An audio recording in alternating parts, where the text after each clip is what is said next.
Bonsoir et bienvenue dans Culturel. J'espère que vous profitez de ces vacances pour sortir, aller voir des spectacles, des concerts, des expositions. On va parler d'idées, c'est Festimioche en ce moment. Vous pouvez emmener vos enfants au spectacle. Vous pouvez aussi les emmener au musée, voir du spectacle. On en parlera dans un instant. On va parler aussi d'Euphorie. C'est le nouveau spectacle de La Flambée à la salle des concerts. Vous pouvez y aller en famille aussi, du grand music hall. On parlera des prochaines dates au Palais des Congrès et de la culture du Mans, avec notamment le Soldat Rose, un de mes coups de cœur de l'année. Et puis, en fin d'émission, nous parlerons de l'histoire de la manufacture des tabacs au Mans. C'est une exposition patrimoine Le Mans Ouest. On en parlera avec Nelly Euzé en fin d'émission. Je vous propose de retrouver tout de suite nos invités.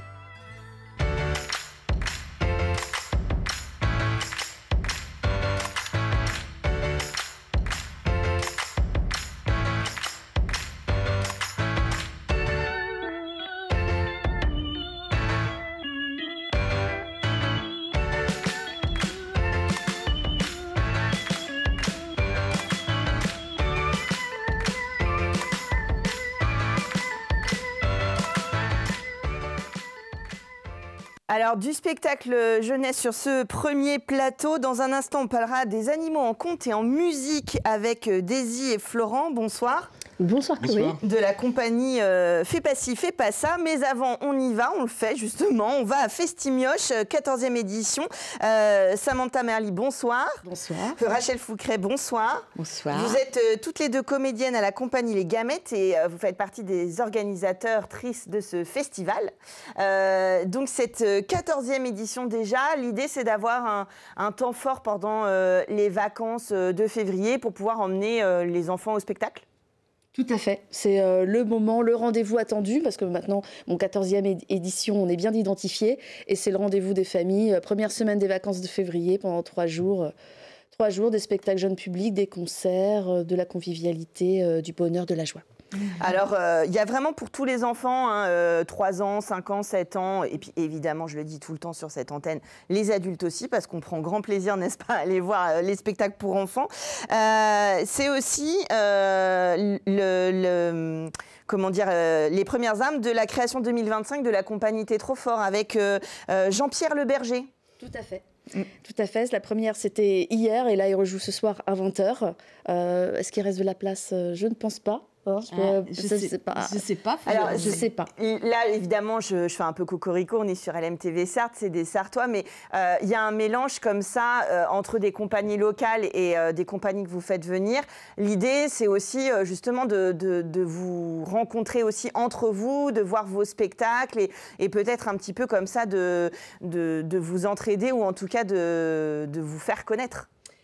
Oui, un des objectifs de Festimioche, c'est en effet de donner à voir des spectacles locaux, mais également aux alentours, Pays de la Loire ou Tours, pas trop loin, mais leur permettre en effet de montrer leur travail en Sarthe. Donc, et aussi, évidemment, de faire des rencontres entre nous, ouais, c'est vrai. Alors, vous y étiez l'année dernière, si je ne m'abuse, à Festimioche? On y était l'année dernière, il y a 2 ans. Ouais. Voilà. Et on y est allé aussi beaucoup en tant que spectateur. Oui, c'est ça. Donc, c'est, je ne l'ai pas dit, hein, c'est à l'Alambic, à la MJ Seray-Ronceray. Il y a une soirée demain soir, le 14, on clôture le festival avec l'héritage DJ Chaussette qui est avec Super Format. J'avais pas compris le DJ Chaussette en préparant. Il faut le dire. Aussi en faisant le programme, j'ai fait ah ouais d'accord. Ah, mais pourtant je l'ai lu, mais j'avais voilà. Alors là c'est assez drôle justement. C'est à partir de 7 ans et c'est 1 heure pour faire la fête avec les enfants et justement un peu comme les adultes. Oui, depuis plusieurs années, il y a partenariat avec Superformat. Et c'est eux qui cherchent toujours un concert vraiment dirigé jeune public, mais aussi pour partager un moment en fait, en famille. Le but, c'est que tout le monde finisse sur le dance floor. Hein. C'est un peu ce genre de spectacle très interactif où on finit super boom. C'est la super boom du vendredi soir. Ouais. Alors c'est rigolo, hein, c'est deux DJ qui veulent jouer pour des extraterrestres et puis finalement ils vont jouer pour des petits humains en fait. Il y a donc plein de spectacles musicaux, du théâtre, etc. Il y a aussi des marionnettes avec créatures et là c'est pour les tout petits, vous fléchez à partir de 1 an, ça dure une grosse demi-heure, ça permet d'avoir un premier spectacle comme ça et d'avoir l'attention des jeunes pendant un court instant. Oui, un spectacle universel aussi, en effet c'est à partir de 1 an, mais je pense que c'est pareil, ça parle autant aux plus grands, aux parents également. C'est ça, en fait l'avantage c'est de pouvoir venir, voilà, si on a des plus jeunes enfants, mais évidemment il faut emmener les autres. Et ce spectacle-là, il est quasi sans parole aussi, c'est dans le sens où je dis que c'est universel, donc ça parle à tout le monde, quoi. Donc voilà, et puis c'est sur les animaux justement, hein, c'est sur quelqu'un qui est dans un monde où il n'existe plus justement cette faune et cette flore et qui va nous la faire revivre. Il y a un petit côté, théâtre animé, enfin bon, c'est de la marionnette en même temps, mais il y a un côté un peu faussement scientifique de l'explication. C'est une petite parenthèse enchantée en fait, et ces marionnettes en plus s'activent un peu comme par magie. Voilà, donc ça les rend vraiment vivantes. Donc c'est ça qui est beau. Gros teasing sur ce spectacle. J'avais aussi noté ce soir. Je m'en mêle les pinceaux. Je suis perdue dans mes jours, pardon. Oui, c'est ça. Une guitare à la mer, il y a une séance de cinéma au Royal. Il y a toujours ce moment-là parce qu'on est évidemment sur l'art sous toutes ses formes pour le public, donc de la danse, du théâtre, de la marionnette et aussi de l'animation. Oui. Du 7e art, du 1er, 2e, 3e, 4e, 5e, 6e, 7e art. Oui, c'est pour parcourir, comme tu dis, des différents arts et les séances, c'est pareil, c'est tous les ans que c'est proposé, voilà, l'ensemble des... Et puis c'est local aussi, c'est au Royal, donc je pense que pour le symbole, c'est super aussi. Important c'est important, mêler. le Royal qui existe quand même depuis longtemps, qui est très implanté aussi dans le quartier. Voilà, c'est une belle collaboration. Et puis il y a la collaboration aussi avec Graines d'Images qui propose toujours des ateliers interactifs avec les enfants qui sont en rapport avec le film d'animation. Bon, ça se remplit très vite, hein, là je pense qu'il n'y a plus de place, hein, clairement. Mais voilà, ça, c'est chaque année, on propose ça, et aussi parce que toute l'année, la MJC Ronceret travaille avec le Royal. Oui, c'est ça. Et puis Graines d'Images qui propose des choses tout au long de l'année. Mais là, c'est aussi l'occasion de mettre en lumière justement des spectacles, des séances de cinéma un petit peu différentes, d'ouvrir à de nouvelles perspectives qu'on n'irait pas forcément voir, qu'on dit grand public, en tout cas des fois un peu plus facile d'accès, mais qui ne sont pas forcément dans les premiers canaux. Et là, c'est l'occasion de se faire une semaine avec des bons spectacles et une bonne programmation. Bah, tout à fait, c'est ça. C'est exactement ça. C'est tout à fait ça. Donc on y va avec ses enfants, mais pas que. Vous pouvez évidemment y aller entre adultes, mais vous pouvez venir avec tous vos enfants, même à partir de 1 an pour demain les créatures. Et puis si vous aviez envie de danser avec vos enfants, j'ai toujours trouvé que c'était une très très bonne idée. Venez à la clôture du festival demain soir. Merci à toutes les deux d'être venues nous parler de Festimioche. Je me tourne maintenant vers Daisy. Vous êtes musicienne et chanteuse, et Florent aussi, voilà, comme ça, artiste, auteur, compositeur. Les animaux en conte et en musique. La compagnie Fais pas ci, fais pas ça, c'est une de vos activités orientées vers le jeune public.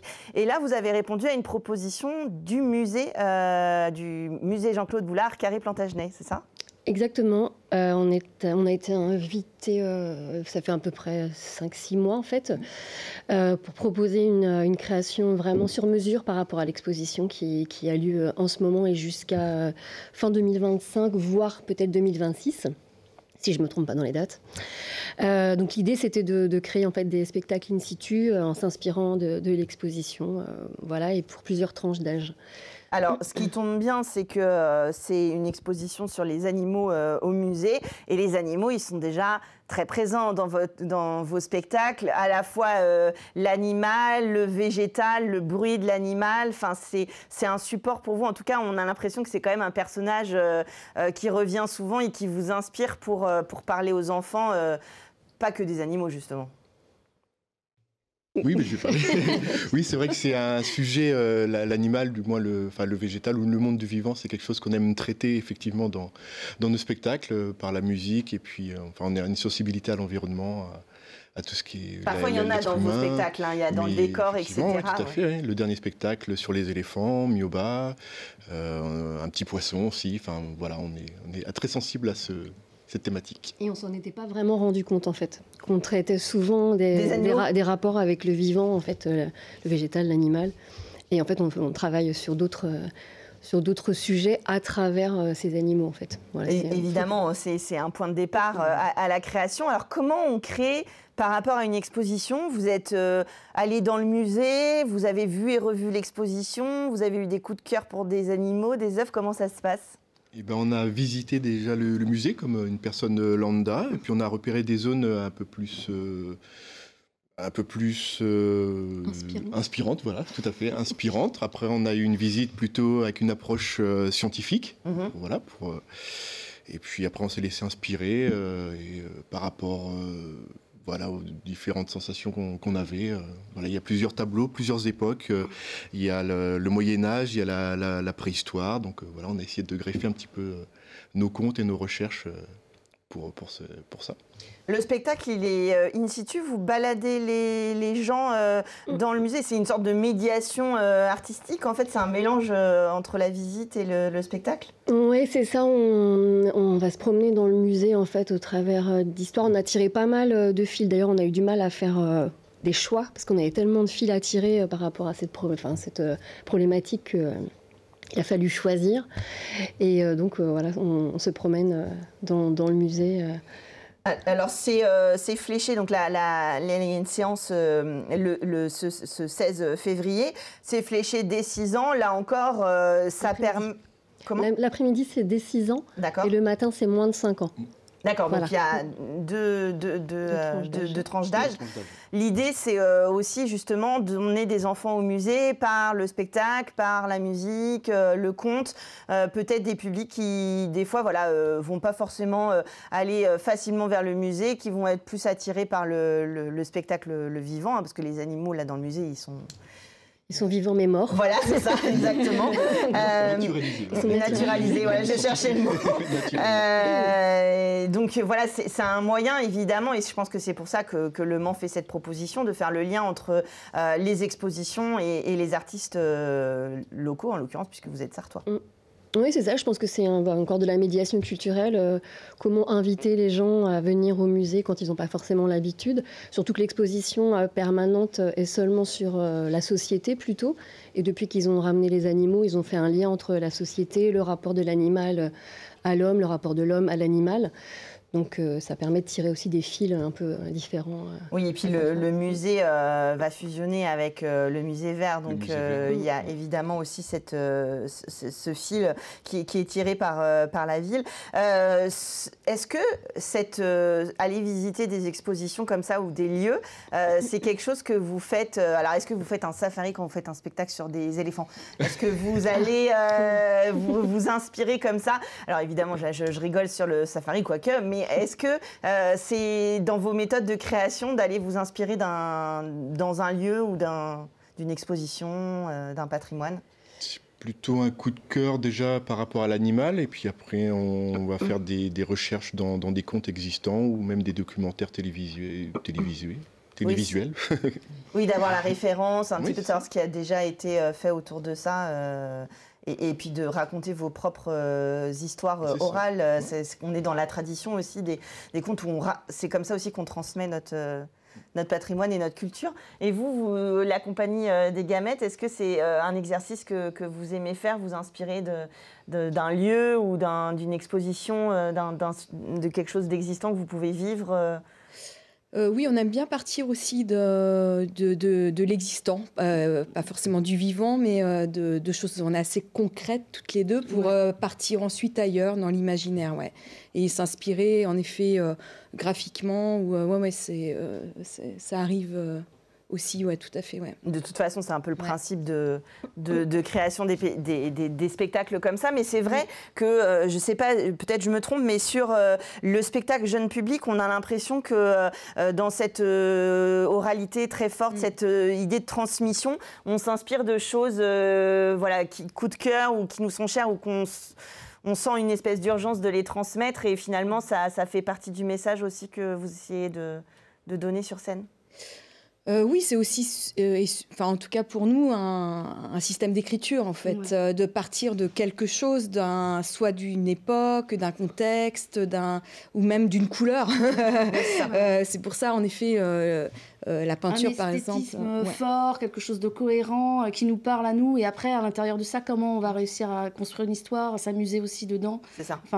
Et en parler aux autres. Et en parler aux autres, peu importe d'ailleurs si on revient au point de départ, là n'est pas la question. Alors juste un petit avant-goût, quel est l'animal du musée, quel était, alors peut-être chacun le vôtre, l'animal coup de cœur vers lequel vous nous emmenez au Carré Plantagenet?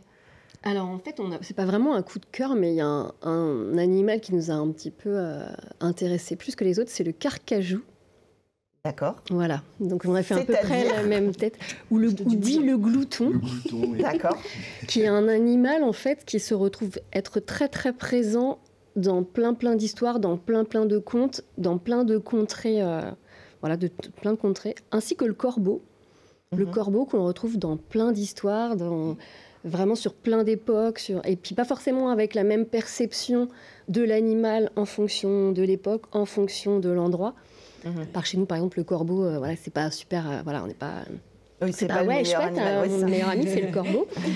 Et par contre, dans les pays scandinaves, c'est un animal qu'on respecte beaucoup. Donc, c'est très intéressant de voir en fait comment... selon les civilisations, etc.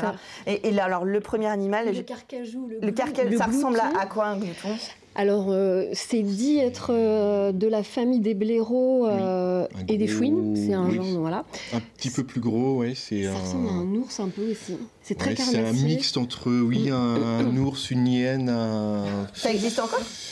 Oui, ça existe encore. Oui, tout à fait. Alors, c'était déjà, ça se trouvait déjà à l'ère glaciaire. Donc, ce sont c'est fait partie des animaux qui sont...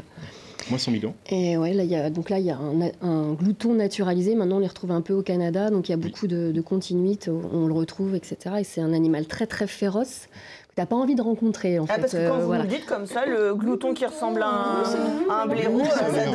Oui, mais non, c'est très... c'est très perfide, c'est très, très égoïste, c'est très carnassier. Et ça fait des bruits inspirants pour les sonorités. Est-ce que vous avez joué aussi sur les bruits que font les animaux? On a joué aussi sur les sonorités. Le glouton, c'est pas ce qui va venir le plus le corbeau, déjà. Mais effectivement, on a travaillé sur plusieurs paramètres en fait autour de l'animal. Enfin, d'ailleurs, il y en a beaucoup. Bah oui, c'est ça. Il y en a évidemment beaucoup. Et les réactions aussi. Bon, là, sur le jeune public, on imagine très bien la réaction vis-à-vis du glouton.